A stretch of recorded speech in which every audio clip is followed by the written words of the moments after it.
오늘 하나님이 주신 말씀은 히브리서 11장 35절 말씀입니다.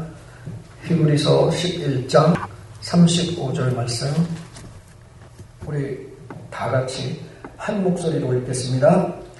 여자들은 자기의 죽은 자들을 부활로 받아들이기도 하며 또 어떤 이들은 더 좋은 부활을 얻고 하여 심한 고문을 받되 구차히 풀려나기를 원하지 아니하였으며. 한 번 더 읽겠습니다. 여자들은 자기의 죽은 자들을 부활로 받아들이기도 하며 또 어떤 이들은 더 좋은 부활을 얻고자 하여 심한 고문을 받되 구차히 풀려나기를 원하지 아니하였으며. 아멘. 할렐루야. 오늘은 히브리서 11장 35절의 말씀을 가지고 더 좋은 부활이라는 제목으로 하나님의 말씀을 전하겠습니다. 이제 오늘로 12월달 특별 저녁기도 집회를 하루 남겨놓고 있습니다. 그래서 그런지 저의 마음이 어제보다 더 뜨거워지고 있습니다. 저만 그런가요? 오늘도 말씀을 듣는 가운데 우리 각자 한 사람 한 사람에게 들려주시는 하나님의 음성이 들려지기를 예수 그리스도의 이름으로 축복합니다. 사랑하는 성도 여러분, 우리는 이번 주 월요일부터 어제 수요일까지 말씀 앞에 우리의 지난 한 해 동안 살아온 그 삶을 차례대로 비추어 보았습니다. 월요일에는 우리 나를 세워볼 줄 아는 마음이라는 제목으로 말씀을 나누었었죠. 시간이 얼마나 빨리 지나가는지, 우리 인생이 얼마나 짧은지를 인정하면서 헛되이 보내지 않게 해달라는 그 기도 제목을 가지고 기도했습니다. 화요일에는 나를 영원한 길로 인도하소서라는 말씀을 나누었습니다. 마음 깊은 곳을 하나님께 열어드리며 숨겨진 그 동기와 상처를 주님께 가져가는 그 기도를 드렸죠. 그리고 어제 수요일에는 믿음의 기준이 내 안에 있는가라는 제목으로 말씀을 나누었습니다.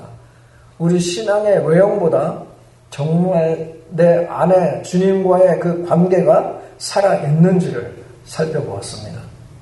그래서 오늘 이 시간에는 질문이 하나 있습니다. 우리가 한 해를 이렇게 돌아본 후에 과연 무엇을 바라보며 내년을 향해 지금 우리가 걸어가야 하는가라는 것입니다. 다시 말하면 무엇을 우리가 소망으로 붙들고 이 길을 계속 걸어갈 것인가라는 것입니다. 무엇을 소망으로 붙들고 이 길을 계속 갈 것인가. 오늘 히브리서 11장의 말씀은 그 대답으로 더 좋은 부활이라는 그 말씀을 하고 있는 것입니다. 어제도 잠깐 말씀을 드렸지만 이 히브리서 11장은 우리가 너무나 잘 아는 믿음장입니다. 믿음의 사람들의 그 이름이 길게 등장합니다. 그런데 그들의 다 공통점은 하나입니다. 눈에 보이는 현실만 붙잡고 살아가는 것이 아니라 보이지 않는 약속, 하나님의 약속을 믿고 살아갔다는 것입니다. 오늘 본문 35절은 이렇게 시작합니다. 여자들은 자기의 죽은 자들을 부활로 받아들이기도 하며 말씀합니다. 여기까지는 우리가 좋아하는 그런 이야기입니다.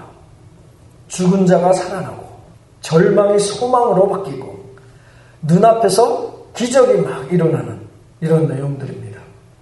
그런데 바로 이어서 분위기가 확 달라집니다. 또 어떤 이들은 더 좋은 부활을 얻고자 하여 심한 고문을 받되 구차히 풀려나기를 원하지 아니하였으며 말씀합니다. 지금 이 부분의 말씀을 보면 이 사람들은 지금 당장의 그 기적을 택하지 않았던 것입니다. 고통에서 쉽게 빠져나올 수 있는 길을 거절했습니다. 한마디 말만 이렇게 잘 바꿔서 말하면, 또 아니면 한 번만 내가 잘 타협을 하면, 또 한 번만 믿음 없는 척만 했어도 이들의 고난이 끝날 수 있었습니다. 그런데 이들은 잠깐의 그 일시적인 자유보다는 더 좋은 부활을 선택했다는 것입니다. 눈앞의 편안함보다 영원한 영광을 택한 것입니다.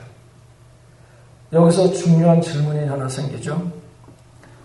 도대체 이들이 바라본 그 더 좋은 부활이란 무엇인가라는 것입니다. 더 좋은 부활. 더 좋은 부활은 이 땅에서 잠시 살아가다가 우리가 또다시 죽는 그 부활이 아닙니다. 다시 고통받고 또 다시 죄와 싸우며 또 언젠가는 무덤으로 돌아가는 그런 회복의 말씀을 하는 것이 아닙니다. 더 좋은 부활은 주님과 함께 영원히 사는 그 부활을 말씀하고 있는 것입니다. 할렐루야. 죄와 죽음이 더 이상 손댈 수 없는 그 생명의 자리입니다.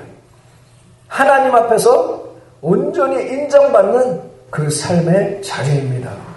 주님의 얼굴을 직접 뵙고 잘하였도다 착하고 충성된 종아 라는 그 음성을 듣는 자리가 부활의 자리입니다.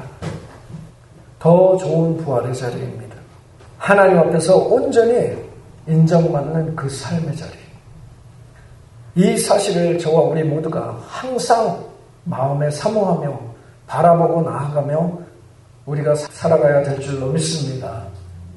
그래서 히브리서 11장의 사람들은 자신들의 그 눈앞에 있는 그 손해들을 두려워하지 않았습니다. 시련 앞에서도 포기할 수 있는 길이 있었지만 이들은 그 길을 택하지 않았습니다. 왜냐하면 그들의 마음에는 무엇이 있었습니까? 더 좋은 부활, 더 좋은 부활에 대한 분명한 그 그림이 있었기 때문입니다. 우리가 더 좋은 부활을 붙들라는 그 말씀을 들을 때에 제일 먼저 돌아봐야 할 질문이 있습니다. 나는 지금까지 그리고 2025년 우리가 한 해 동안 무엇을 얻으려고 이렇게 달려왔는가라는 것입니다. 아침부터 밤까지 시간을 들이면서 스트레스를 받으면서 그것을 감당하고 사람의 눈치도 보면서 일했던 그런 모든 시간들, 그리고 마음이 흔들리면서도 포기하지 않고 버틴 그 이유가 무엇이었습니까? 조금 더 편한 삶, 조금 더 나은 자리, 조금 더 안정된 그런 미래, 그리고 사람들의 그 인정, 먹고 살기 위해서 그랬습니까? 뭐 이런 것들이 완전히 잘못된 거라는 그런 말씀을 지금 드리는 것은 아닙니다. 하지만 만약에 그런 것들이 내 인생의 최종 목표가 되어버린다면 안 된다는 것입니다. 그런 목표는 언젠가는 반드시 허무함이 찾아오게 되어 있습니다. 성경에서는 우리에게 그 모습을 아주 솔직하게 보여주고 있습니다. 모세의 예를 들 수 있습니다. 모세는 젊은 시절에 애굽 그 왕궁에서 자랐습니다. 삶의 아주 편안함과 또 권력, 그리고 보장된 교육, 그리고 보장된 미래가 있었습니다. 사람들이 부러워할 수 있는 그 모든 것들은 이 모세가 다 가지고 있었던 것입니다. 그런데 오늘 본문의 이 말씀 앞에 있는 24절과 25절에 이렇게 말씀합니다. 믿음으로 모세는 장성하여 바로의 공주의 아들이라 칭함받기를 거절하고 도리어 하나님의 백성과 함께 고난받기를 잠시 죄악의 낙을 누리는 것보다 더 좋아하고 말씀합니다. 모세에게도 선택의 시간이 있었습니다. 지금 눈앞에 있는 이 특권을 붙잡을 것인가, 아니면 하나님 편에 서서 손해를 감수할 것인가 라는 것이죠. 우리가 겉으로 보면 후자를 선택하는 것이 손해입니다.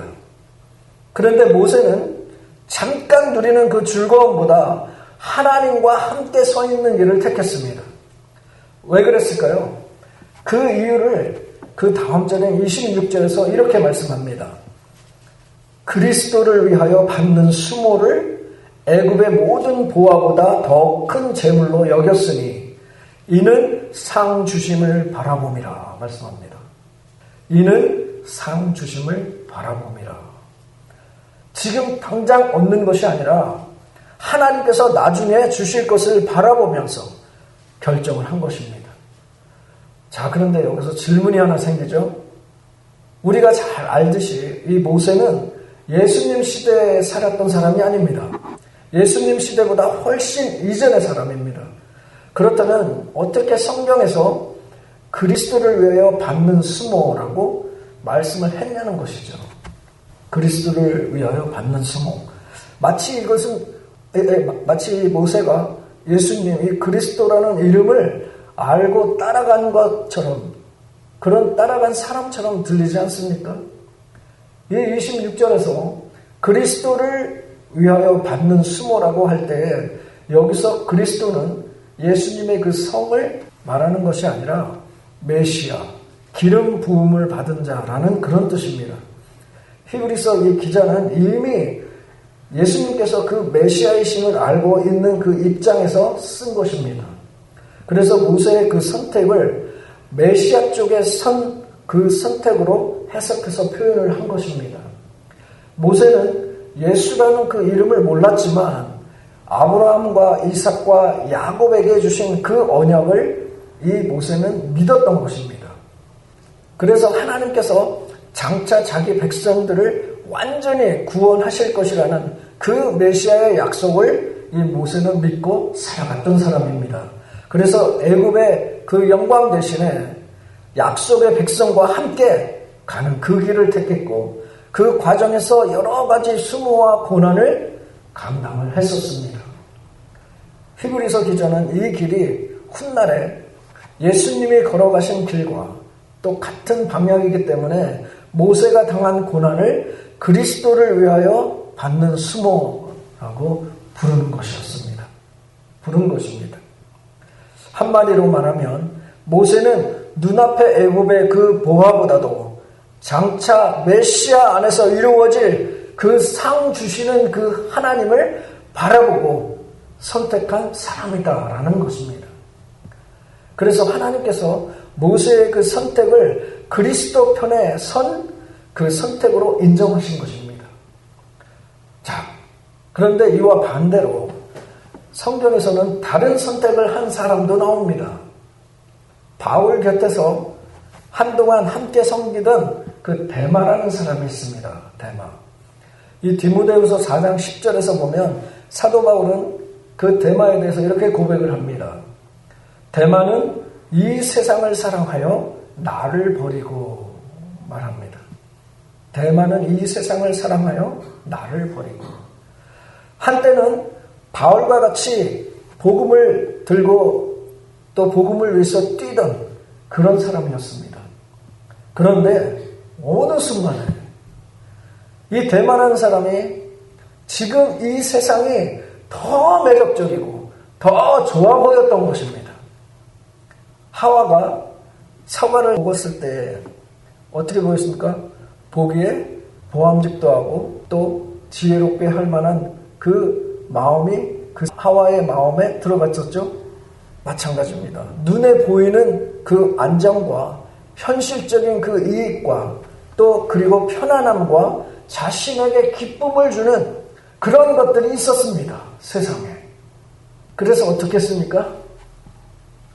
노세 젊은 노세 지금 놀지 않으면 언제 놀겠냐. 아따 이렇게 좋은 것을 왜 내가 일찍이 몰랐을까. 놀자야. 아 쑥스럽네. 그래서 대만은 그런 세상이 더 좋아 보여서 결국에 믿음의 길에서 돌아선 것입니다. 이 두 사람의 차이는 여기에 있습니다. 모세는 보이지 않는 그 상을 바라보고 현재의 그 손해를 선택을 했습니다. 대만은 보이는 세상을 바라보고 영원한 것을 놓쳤던 것입니다. 이 이야기를 오늘날 우리의 이야기로 하면 훨씬 더 현실적으로 우리가 느껴질 것입니다. 예를 들면 이런 상황이 있을 수 있습니다. 직장에서 승진을 할 수 있는 그 기회가 왔는데 내가 조금만 양심을 속이면 조금만 숫자를 조작을 하면 아니면 사람들에게 잘 보이기 위해서 나의 신앙의 그 색깔을 살짝 숨기면 얼마든지 얻을 수 있는 그런 자리가 있었습니다. 이럴 때에 우리는 묻지 않을 수가 없습니다. 나는 무엇을 얻기 위해서 이 선택을 하려 하는가? 이 자리를 위해서라면 주님과의 그 관계는 조금 희미해져도 괜찮다고 생각하는가? 주일에는 예배를 드려야지 라고 마음에는 알고 있는데, 그런데 주일마다 들어오는 그 알바나 프로젝트가 있습니다. 그러면 이 기회를 놓치면 안 된다라는 그 압박 때문에 예배를 점점 더 뒤로 미루게 됩니다. 그 순간에도 질문이 있습니다. 같은 질문입니다. 지금 나는 무엇을 얻기 위해서 이 길을 택하는 것인가? 이 길을 선택하는가? 라는 질문입니다.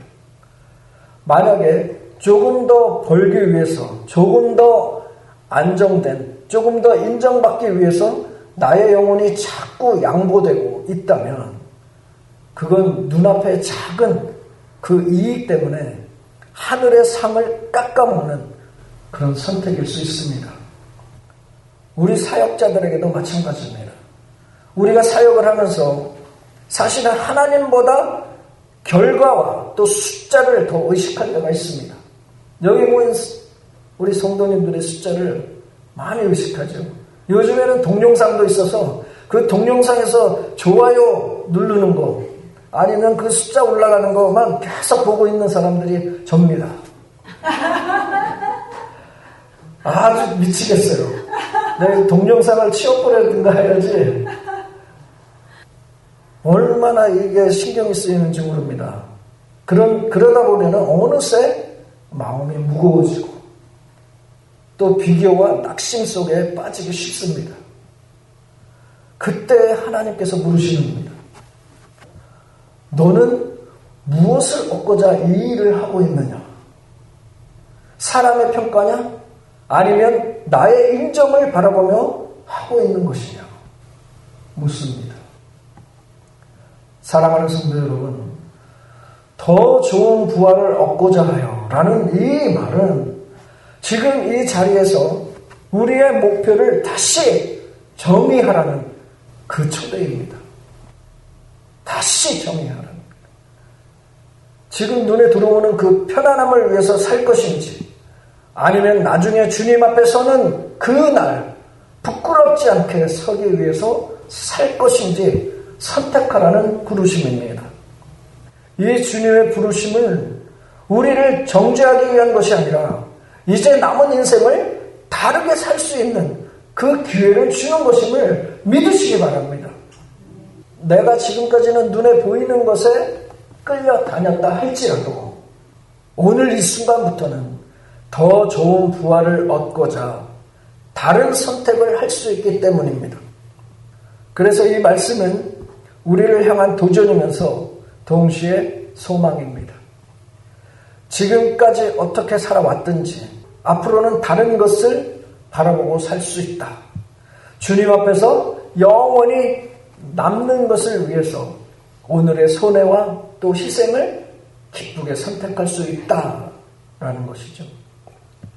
이 깨달음이 저와 우리 모두의 마음에 심겨지기를 예수 그리스도의 이름으로 축복합니다.